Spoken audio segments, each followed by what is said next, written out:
Wait up. Bohong, kamu pikir saya tidak tahu? I had to say it now, bro. What bird you got it?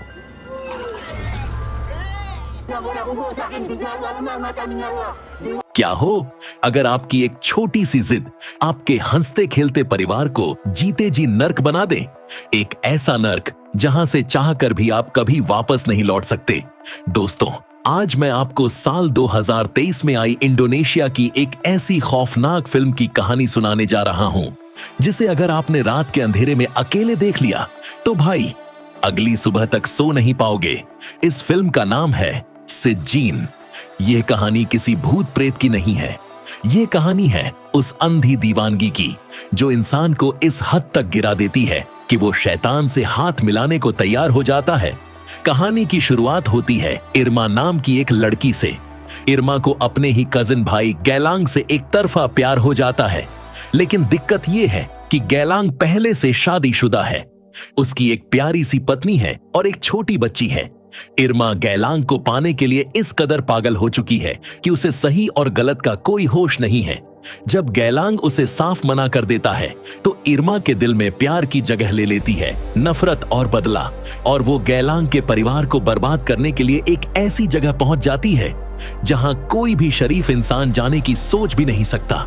इरमा मिलती है एक खतरनाक तांत्रिक से जो पैसों के लिए किसी की भी जान ले सकता है। इरमा कहती है, मुझे गैलांग की पत्नी और बच्ची की मौत चाहिए। तांत्रिक मुस्कुराता है और गैलांग की पत्नी पर एक ऐसा खौफनाक काला जादू करता है जिसे इस्लामिक मान्यताओं में सिज्जीन कहा जाता है, यानी शैतान की वो किताब जिसमें सिर्फ बर्बादी लिखी है। अब अगले 5 दिनों के अंदर उस परिवार के साथ जो होने वाला है उसे देखकर रूह कांप जाएगी। आखिर क्या इरमा अपनी इस जिद में कामयाब हो पाएगी या शैतान खुद इरमा को अपना शिकार बना लेगा? चलिए शुरू करते हैं आज की ये रोंगटे खड़े कर देने वाली मिस्ट्री। कहानी के पहले ही दिन से गैलांग के घर का माहौल पूरी तरह बदलने लगता है। रात के ठीक 12 बजते ही घर के पालतू जानवर अजीब तरीके से चिल्लाने लगते हैं। गैलांग की पत्नी निशा जब रसोई में खाना बना रही होती है तो उसे महसूस होता है कि कोई उसके ठीक पीछे खड़ा है, लेकिन जैसे ही वो मुड़कर देखती है वहां कोई नहीं होता। निशा को लगता है कि ये सिर्फ उसका वहम है, पर वो इस बात से अनजान है कि तांत्रिक का भेजा हुआ शैतान उसके घर में दाखिल हो चुका है। अब आती है दूसरी रात, और इस रात जो हुआ उसने गैलांग के होश उड़ा दिए। आधी रात को अचानक निशा बिस्तर पर उठकर बैठ जाती है। उसकी आंखें एकदम पत्थरा चुकी थीं, जैसे उसके शरीर में वो खुद नहीं बल्कि कोई और आ चुका हो। वह एक ऐसी भाषा में बड़बड़ाने लगती है जो गैलांग को समझ नहीं आती। जब गैलांग उसे छूने की कोशिश करता है तो निशा उसे इतनी जोर से धक्का मारती है कि गैलांग दीवार से जा टकराता है। एक कमजोर औरत में इतनी ताकत कहां से आई? गैलांग समझ जाता है कि उसकी पत्नी के साथ कुछ बहुत गलत हो रहा है। दूसरी तरफ इरमा अपनी चाल कामयाब होते देख बेहद खुश है। उसे लग रहा है कि अब निशा रास्ते से हट जाएगी और गैलांग उसका हो जाएगा। लेकिन भाई, शैतान का एक नियम है, वो अगर किसी को बर्बाद करने का सौदा करता है तो उसकी कीमत दोनों तरफ से वसूलता है। तभी इरमा के कमरे का आईना अपने आप चकनाचूर हो जाता है और उसे दीवार पर खून से लिखा हुआ एक निशान दिखता है। तांत्रिक ने जो बला छोड़ी थी उसकी आंच अब धीरे धीरे इरमा तक भी पहुंचने लगी थी। अगली सुबह गैलांग अपनी छोटी बेटी सोफिया को ढूंढता है।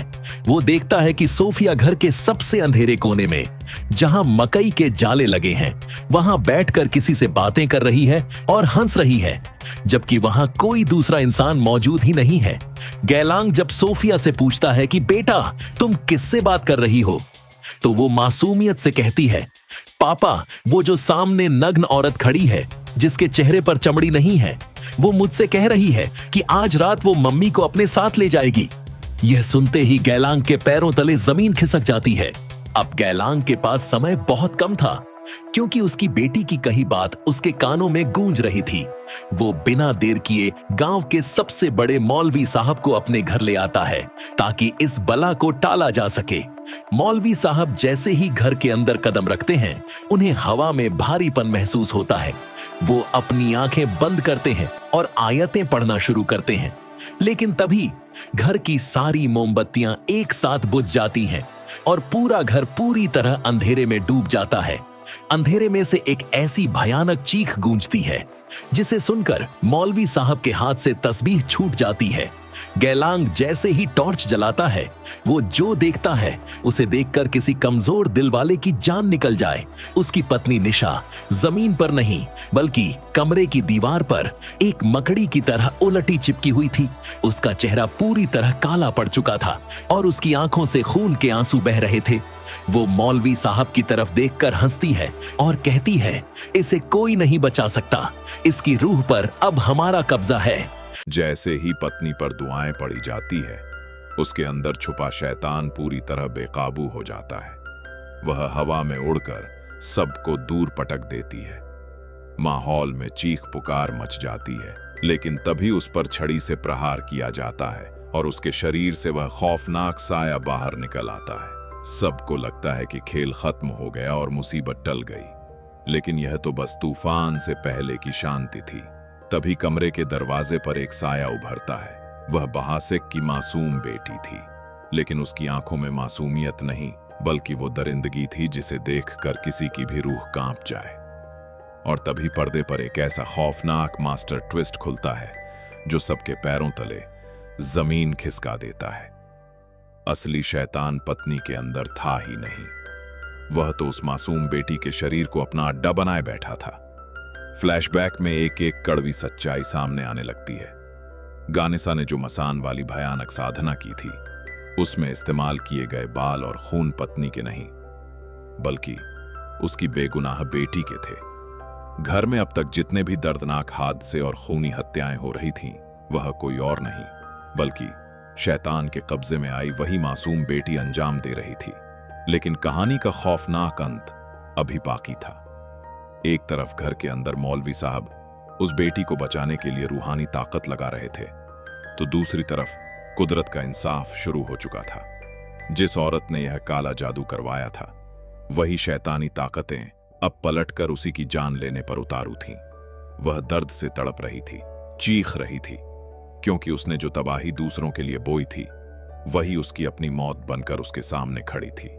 इधर घर में शैतानी साया अपनी आखिरी ताकत से हमला करता है। चारों तरफ खौफ का सन्नाटा छा जाता है।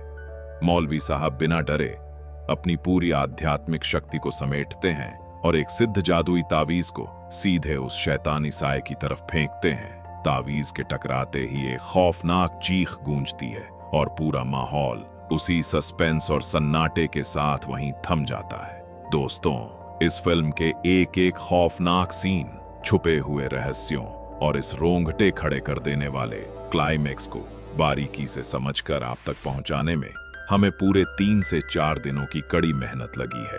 अगर इस कहानी ने आपके होश उड़ा दिए हों और हमारी यह मेहनत आपको पसंद आई हो, तो वीडियो को एक लाइक जरूर कीजिएगा, क्योंकि आपका बस एक लाइक हमारी इन 4 दिनों की मेहनत का सबसे बड़ा इनाम है।